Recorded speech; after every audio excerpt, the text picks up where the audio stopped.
5, 15, 14 and 0 এইকেইটা হ'ল চাৰিখন মেটছৰ নম্বৰ ৰিয়ান পৰাগৰ and Riyan Parag flop show continues in Syed Mustaq Ali Trophy this season. আজি এটা গুৰুত্বপূৰ্ণ দিন আজি T20I সাইডৰ কাৰণে সাউথ আফ্ৰিকাৰ এগেইনষ্টত ইণ্ডিয়াৰ স্কোৱাড ঘোষণা কৰা হ'ব এখন মিটিঙো আছে য'ত ৰোহিত আৰু বিৰাট কোহলি সন্দৰ্ভত পূৰ্বে আলোচনা কৰা হ'ব বুলি ওলাইছিলে কিন্তু এতিয়া গৌতম গম্ভীৰ আৰু অজিত আগৰকাৰক লৈ পেলাই এই ডিছকাশ্যন হ'ব BCCI boardৰ কেইবাজনো ইয়াতে সদস্য থাকিব সেক্ৰেটাৰীৰ পৰা জইণ্ট সেক্ৰেটাৰীলৈকে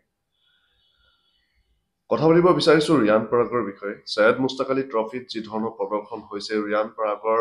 চাৰিখন মেটছত যদি নাম্বাৰছ আপুনি উঠায় তেতিয়াহ'লে দুটা আপোনাৰ ডাবল ডিজিটত 15 and 14 বাকি আপোনাৰ 5 and 0 মুম্বাই এগেইনষ্টত 15 ৰানত আউট হৈছে যোৱাকালি মেটছখনত ইয়াৰ পূৰ্বে ৰেলৱেজৰ লগতো তেখেতে খুব একো কৰিব নোৱাৰিলে 19টা বলত 14 ৰান কৰিলে আৰু তাৰ আগত আপোনাৰ ছত্তীশগড়ৰ লগত 15টা বলত 15 ৰান আৰু পূৰ্বৰ অন্ধ্ৰ প্ৰদেশৰ লগত মেটছখনত তেখেতে 5 ৰান সংগ্ৰহ কৰিছিলে 10টা বলত ৰিয়ান পৰাগৰ যি এক বিধ্বস্ত ফৰ্ম সেই ফৰ্মৰ কাৰণে আজি যিটো T20I স্কোৱাড ঘোষণা কৰা হ'ব সেই 15 মেম্বাৰ স্কোৱাডত ৰিয়ান পৰাগৰ নামটো থাকিব নে নাথাকে এটা ডাঙৰ প্ৰশ্ন এই কাৰণে হৈছে কাৰণ ৰিয়ান পৰাগৰ যে IPL সিজন আছিলে ইয়াৰ পূৰ্বে 393 ৰানৰ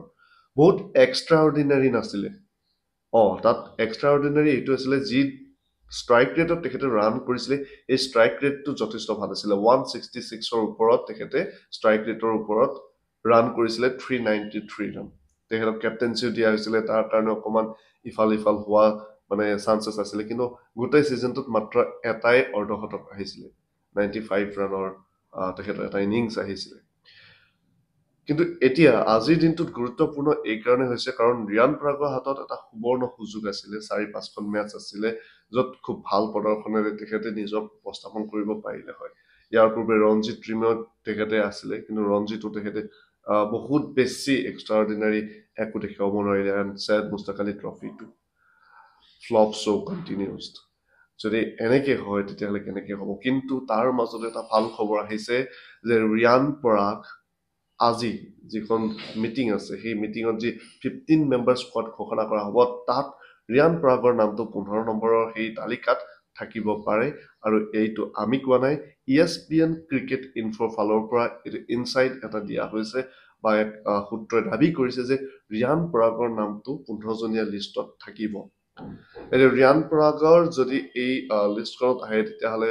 সেই আৰ্টিকলটোতে আকৌ লিখিছে যি বিভিন্ন ধৰণৰ সংবাদ গোষ্ঠীয়ে তাত উল্লেখ কৰিছে এই বিষয়টোক লৈ পেলাই যে যিগৰাকী খেলুৱৈ ফৰ্ম ইমান বেয়া হৈ আছে সৈয়দ মুস্তাক আলী ট্ৰফিত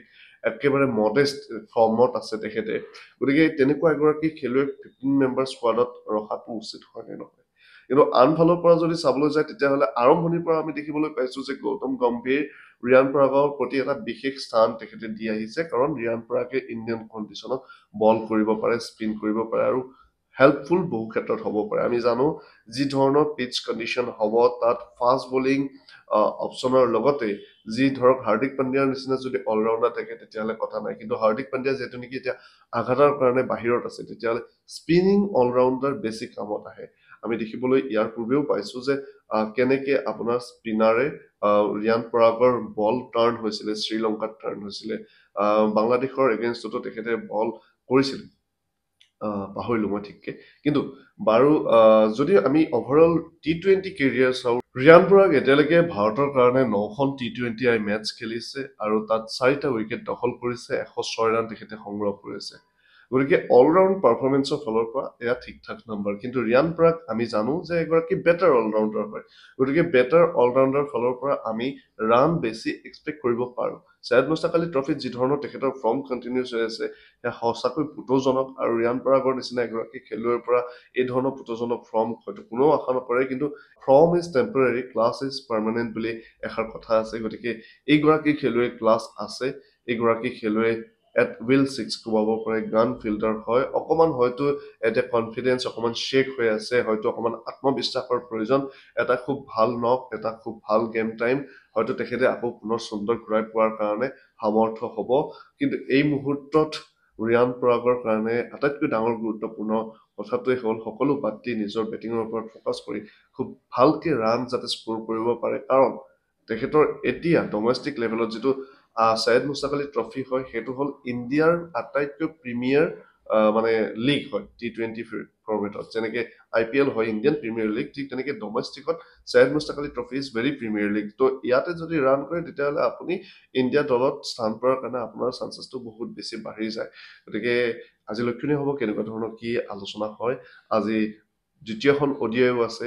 য'ত KL ৰাহুলে কেপ্টেইনশ্বিপ, ভাৰত আজি 2-0 অৰ্থাৎ চিৰিজ জয় কৰিব পাৰিবনে নোৱাৰে সেয়া হ'ব লক্ষণীয়। ৰোহিত আৰু বিৰাট কোহলি যি ধৰণৰ প্ৰিভিয়াছ মেটছখনত সুন্দৰ প্ৰদৰ্শন দাঙি ধৰিলে, শক্তিশালী প্ৰদৰ্শন দাঙি ধৰিলে, তাৰ পৰাতো এইটো নিশ্চিত হৈ গৈছে যে এই দুয়োগৰাকী প্লেয়াৰৰ ওপৰত আৰু কুৱেশ্যন নকৰিব। কুৱেশ্যন আপোনালোকে নিজৰ ওপৰত কৰক যদি কৰিব লগা আছে। গৌতম গম্ভীৰে হয়তো নিজৰ ওপৰত কৰিব লাগিব পাৰে, অজিত আগাৰকাৰে হয়তো নিজৰ ওপৰত কৰিব লাগিব পাৰে, কাৰণ এই দুয়োগৰাকীয়ে চিলেক্টাৰ্ছ আৰু হেড কোচে অকণমান হয়তো আমি দেখিবলৈ পাইছিলোঁ যে একাষৰীয়া কৰিব লৈছিলে ৰোহিত শৰ্মা আৰু বিৰাট কোহলি, কিন্তু তেওঁলোকৰ এই যি এক ছেটআপ, সেই ছেটআপটো কামত নাহিলে, এতিয়া ওলোটা বাগৰ মাৰিব লগা হৈছে। অৰ্থাৎ সেই কুৱেশ্যনটো যিটো ৰোহিত শৰ্মা আৰু বিৰাট কোহলিৰ প্ৰতি এৰিছিলে, এতিয়া সেই একেই কুৱেশ্যন এই দুয়োগৰাকীলৈ আহিছে। টেষ্টত কেনেকুৱা ধৰণৰ কি প্ৰদৰ্শন কৰিছে আৰু কি ছেটআপ ৰোডমেপ ৰাখিছে আপুনি আগন্তুক দিনৰ কাৰণে। এই মুহূৰ্তত এইখিনি আছিল আপডেট। চাই থাকিব এই চেনেলটো। মই বিদায় লৈছোঁ। ধন্যবাদ।